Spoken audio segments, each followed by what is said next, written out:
Welcome, Hornets, to this November 6th edition of SHS Today. We start off with a special teacher feature discussing the challenges of overcoming grief.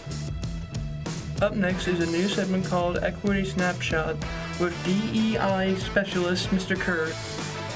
And finally, we visit Chelsea Lanes to show people fun things to do on town.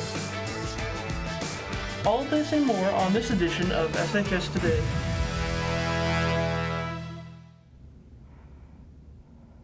Hey Hornet, welcome back to another episode of SHS Today. We're so glad you're here. I'm Ianna Loring. And I'm Paige Reilly. We've got a great show in store for you. Our first segment today is a personal and moving story about a teacher here at Saline High School. As some of you may know, Mrs. Munn ran a marathon over the fall this year. Jason Mergler gives us an insight on Mrs. Munn's goals and driving force behind a marathon run. Every teacher at Saline High School has a story they don't discuss with many. But today, we have a golden opportunity to look at the story of Kimberly Munn and her career in running. So my mom came to my first marathon, the Traverse City one, and took pictures and made a little photo album for me. And she passed away very tragically and unexpectedly this past February. And I needed something to help me through the grief that I was experiencing. Running away from your problems was not an option for Miss Munn. This one was hard just because I'm older. It was harder on my body. My first part of my training was hard, but I knew I could do hard things and I knew I could complete hard things. And so there were times where I just had to pause when I was out there training and literally sit on a bench. Because I was just emotionally, I just needed a break. Physically, it was hard on my body, but I kept going. So they were all hard in different ways. This one was probably the hardest emotionally for me. Losing someone is difficult, and everyone goes through pain differently. But turning that pain into motivation takes a certain amount of determination and strength. I've been through trauma in my life. Most of us have, but it doesn't define me. It's a puzzle piece to all of us, but it doesn't define us. So we keep putting one foot in front of the other, look for the positives in life, and know that you can do it and you can get through hard times. Although Miss Munn had completed her marathon, she also got to honor her mother in a very impactful and unique way. I'm Jason Mergler. Back to you in the studio. Those are some very wise words from Mrs. Munn. As she said, we've all gone through trauma, but it is what we do with it that matters. It's always amazing to do something for someone you love. We all know your mom is so proud of you, Mrs. Munn. Saturday, the 9th at Saline Middle School, with over 250 booths, the craft show will be open from 8 a.m. to 3:30 p.m. Admissions are $5 for anyone above 10 years old. Admissions are cash only, and no strollers are allowed in the building. Here at Saline High School, diversity, equity, and inclusion has been a goal we continually work on, and we welcome our specialist, Dr. Kerr. Rain Douglas and Cody Stedman help show what our new segment, Equity Snapshot, has in store for us. Hello, my name is Ryan Kerr, DEI Specialist for Saline Area Schools, and this is Equity Snapshot.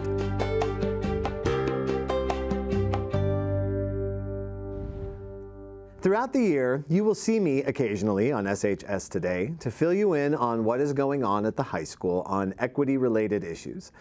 Today, I want to spend a little time introducing this new segment and explaining what diversity, equity, and inclusion mean in an educational setting.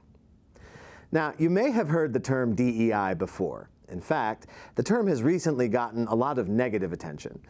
Some people believe that when we put focus on the parts of our identities that are unique to us, we actually end up dividing ourselves more than we bring ourselves together.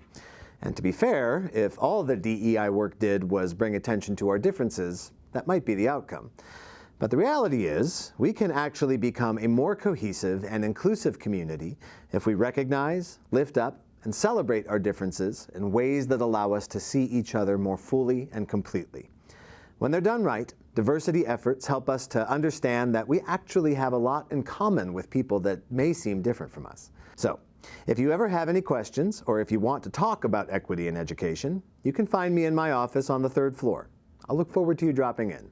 That's all for now. Thanks for listening. See you next time. Thank you, Dr. Kerr, for letting us know what to expect in the future and helping us here at Saline High School to move another step forward. We can't wait to see what comes next, and we can't wait to see great things from you. Our counselors want you to know that scheduling for the 2025-2026 school year will begin when we get back from winter break in January. Before you pick your classes, something that you can do to prepare you for scheduling would be to check out our course guidebook under resources on our school website. If you have any questions, don't hesitate to ask your counselors. Also, be sure to check an email in the upcoming weeks for more information. I don't think I have anything to do over the weekend. Hey, Ianna, do you know anything fun I could do? Oh, I know. How about bowling? It's always fun to roll a few gutter balls. Or strikes. Zach Dorr and Noah Greenleaf might have a place in mind in our new segment on the town. What's up, Celine? I'm Zach Dorr. And I'm Noah Greenleaf. People are constantly talking about how they're bored and never have anywhere fun to go.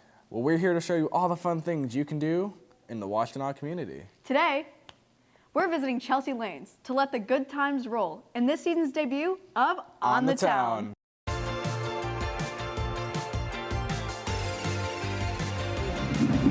We got the other side.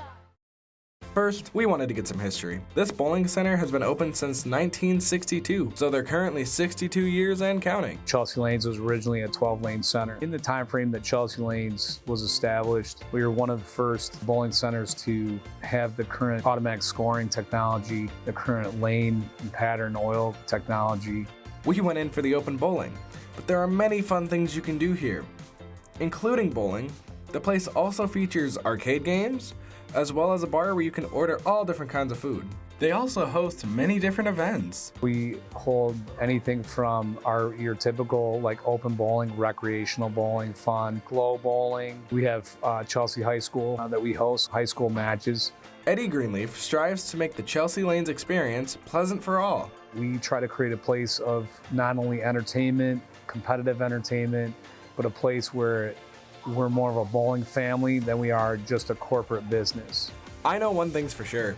We had so much fun here. Wow, that was tiring. Sure was fun though. Next time you're bored at home, think about visiting Chelsea Lanes for a fun day out with your family or friends. And thanks for joining us on this very first segment of On the Town. Back to you in the studio. Now, if you don't particularly enjoy bowling, but know somewhere else to have fun in Saline or nearby in Washtenaw County, please let us know. We would love to have your input. If you have a place in mind, scan the QR code on screen and fill out the form. Your participation will help provide new places that could be highlighted in future On the Town segment. Well, that's all the time we have for this week. I hope you enjoyed the show. I'm Paige Reilly. And I'm Ianna Loring. Be sure to follow @Saline on Instagram and YouTube for show updates and behind-the-scenes content. Tune in next week for coverage on the Hearst Fair and the Lara Mini project and learning about the new fashion club. Have a great week, Hornets.